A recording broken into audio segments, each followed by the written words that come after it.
शिवानी और आप देख रहे हैं बीजापुर एक्सप्रेस। चलते हैं खबरों की ओर।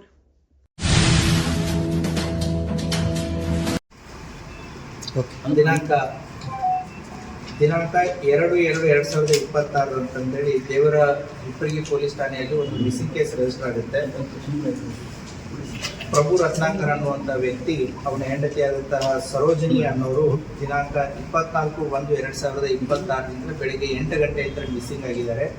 ಮಾರ್ಕೆಟ್ ಹೋಗ್ತೀನಿ ಅಂತಂತೇಳಿ ಹೋದವರು ಬಂದಿಲ್ಲ ಅಂತಂತೇಳಿ ಫೆಬ್ರವರಿ 2ನೇ ತಾರೀಕು ಒಂದು ಮಿಸ್ಸಿಂಗ್ ಕೇಸ್ ಕೊಡ್ತಾರೆ. ಸೊ ಆ ಹಿನ್ನೆಲೆಯಲ್ಲಿ ಪ್ರಕರಣವನ್ನು ದಾಖಲಿಸಿಕೊಂಡು ದೇವರಿಪಲ್ಲಿ ಪೊಲೀಸ್ನವರು ಪತ್ತೆ ಮಾಡುವ ಒಂದು ಕಾರ್ಯವನ್ನು ಕೈಗೊಂಡಿರ್ತಾರೆ.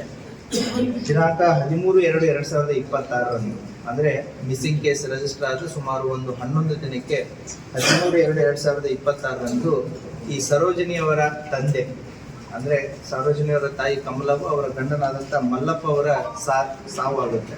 ಸೊ ನಾರ್ಮಲ್ ಏಜ್ ರಿಲೇಟೆಡ್ ಸಾವಾದ್ಮೇಲೆ ತಂದೆ ತೀರ್ಕೊಂಡ್ರು ಕೂಡ ಮಗಳು ಬರಲಿಲ್ಲ ಯಾಕೆ ಅನ್ನುವಂಥ ಒಂದು ಅವ್ರಿಗೆ ಬಲವಾದಂಥ ಡೌಟು ಕಾಡುತ್ತೆ. ಗಂಡ ಹೆಂಡತಿ ಮಧ್ಯೆ ಸಾಕಷ್ಟು ಸಮಸ್ಯೆಗಳಿಂದ ಹೆಂಡತಿ ಜಗಳ ಮಾಡಿ ಹೋಗಿದ್ರು ಕೂಡ ತಂದೆ ತೀರ್ಕೊಂಡಾಗ ಮನೆಗೆ ಬರಬೇಕಾಗಿತ್ತು ಮಗಳು ಅನ್ನುವಂಥ ವಿಚಾರ ಅವರಿಗೆ ಬಲವಾಗಿ ಕಾಡುತ್ತೆ. ಆ ಹಿನ್ನೆಲೆಯಲ್ಲಿ ಅವರು ಗಂಡನ ಮೇಲೆ ಸಂಶಯ ವ್ಯಕ್ತಪಡಿಸ್ತಾರೆ.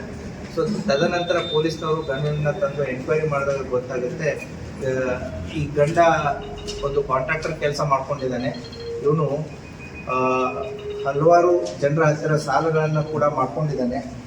ಈ ಸಾಲವನ್ನು ಯಾರ ಹೆಸರಲ್ಲಿ ಮಾಡಿದ್ದಾನೆ ಅಂತಂತಂದರೆ ಹೆಂಡತಿ ಹೆಸರಲ್ಲಿ ಮಾಡಿದ್ದಾನೆ. ಹೆಂಡತಿ ಅಂತ ಸರೋಜಿನಿ ಅನ್ನೋರ ಹೆಸರಲ್ಲಿ ಈ ಸಾಲ ಮಾಡಿದವರಿಗೆ ಚೆಕ್ಗಳನ್ನು ಬ್ಲ್ಯಾಂಕ್ ಚೆಕ್ಗಳನ್ನು ಕೊಟ್ಟಿದ್ದಾನೆ. ಅವು ಚೆಕ್ ಬೌನ್ಸ್ ಕೇಸ್ಗಳನ್ನು ಕೂಡ ಆಗಿದೆ.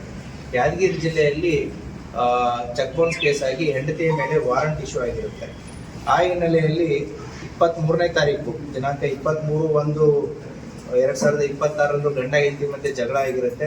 ಹೆಂಡತಿ ಮೇಲೆ ಸಾಲ ಮಾಡಿದನು ನೀನೆಂತ ಗಂಡಸು ಅಂತೇಳಿ ಬೈದಿದ್ದಕ್ಕೆ ಇವನು ಸುಟ್ಟಾಗಿರ್ತಾನೆ. ಅದೇ ಜಗಳ 24 ಅರ್ಲಿ ಮಾರ್ನಿಂಗ್ನು ಕೂಡ ಕಂಟಿನ್ಯೂ ಆಗುತ್ತೆ.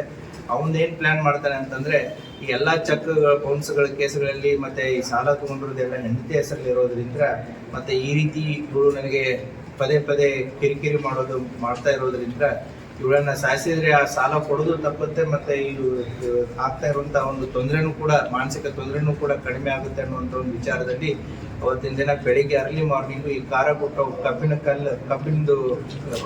ರಾಡ್ ಏನಿರುತ್ತೆ ಅದನ್ನು ತಗೊಂಡು ಬಲವಾಗಿ ತಲೆಗೆ ಹೊಡಿತಾನೆ. ಅವಳು ಅಲ್ಲೇ ಕುಸಿದು ಬೀಳ್ತಾಳೆ. ಕುಸಿದು ಬಿದ್ದ ನಂತರನೇ ಅದು 3 ಫ್ಲೋರ್ಸ್ ಮನೆ ಕಟ್ತಾ ಇದ್ದಾನೆ. ಅವನು ಗ್ರೌಂಡ್ ಫ್ಲೋರ್ ಕಂಪ್ಲೀಟ್ ಇದೆ, ಅನದರ್ 3 ಫ್ಲೋರ್ಸ್ ಕಟ್ತಾ ಇದ್ದಾನೆ.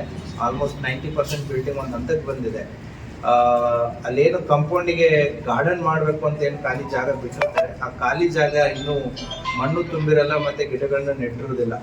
ಏನು ಅಫೆನ್ಸ್ ಆದಂಥ ಜಾಗದಿಂದ ಒಂದು 5 ಫೀಟ್ ದೂರದಲ್ಲಿರುವಂತಹ ಕಂಪೌಂಡಿಗೆ ಹಚ್ಕೊಂಡಿದ್ದಂಥ ಜಾಗದಲ್ಲಿ ಅವರ ಬಾಡಿಯನ್ನು ಅಲ್ಲೇ ಹೂತಾಕಿ ಮನೆಗೆ ತಂದಂತಹ ಕನ್ಸ್ಟ್ರಕ್ಷನ್ ಮೆಟೀರಿಯಲ್ ಇತ್ತಲ್ಲ, ಏನು ಮಣ್ಣು, ಉಸುಕು, ಕಡಿ, ಸಿಮೆಂಟು ಅವುಗಳನ್ನೆಲ್ಲ ಬಳಸ್ಕೊಂಡು ಅವಳನ್ನು ಅಲ್ಲೇ ಹೂತಾಕಿ ಅದನ್ನ ಮೇಲೆ ಕಾಂಕ್ರೀಟ್ ಹಾಕಿ ಏನು ನಡೆದೇ ಇರೋ ರೀತಿಯಲ್ಲಿ ಅದನ್ನ ಅರೇಂಜ್ಮೆಂಟ್ ಮಾಡಿರ್ತಾನೆ. ಅದು ದಿನಾಂಕ 24 ಆಗಿರುತ್ತೆ.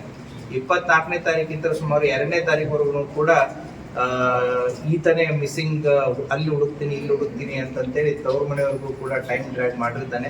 ಆ ಟೈಮ್ ಡ್ರ್ಯಾಗ್ ಮಾಡಿ ಇನ್ನೇನು ಎಲ್ಲಿ ಸಿಗದೇ ಇದ್ದಾಗ ಹೆಂಡತಿ ಮನೆಯವರು ಕಂಪ್ಲೇಂಟ್ ಕೊಡೋಣ ಅಂತಂದಾಗ ಈತನೇ ಬಂದು ಕಂಪ್ಲೇಂಟ್ ಕೊಡ್ತಾನೆ. ಸೊ ಮಿಸ್ಸಿಂಗ್ ಕೇಸನ್ನು ಈತನೇ ಕೊಡ್ತಾನೆ. ತದನಂತರ 13ನೇ ತಾರೀಕು ಏನು ಡೆತ್ ಆಗುತ್ತೆ ಅವಾಗ ಅವರಿಗೆ ಬಲವಾದಂಥ ಡೌಟ್ ಇದ್ರ ಮೇಲೆ ಬರುತ್ತೆ. ಅದನ್ನು ಪೊಲೀಸರ ಮುಂದೆ ವ್ಯಕ್ತಪಡಿಸ್ತಾರೆ. ಅದನ್ನ ತಂದು ನಾವು ವಿಚಾರಣೆ ಒಳಪಟ್ಟಾಗ ಈ ರೀತಿ ಆಗಿದೆ ಅನ್ನುವಂಥ ಒಂದು ಮಾಹಿತಿ ಹೊರಬರುತ್ತೆ. ಈಗಾಗಲೇ ಆರೋಪಿಯನ್ನ ಅರೆಸ್ಟ್ ಮಾಡಿ ನ್ಯಾಯಾಂಗ ಕೂಡ ಕೊಡಲಾಗಿದೆ. Thank you.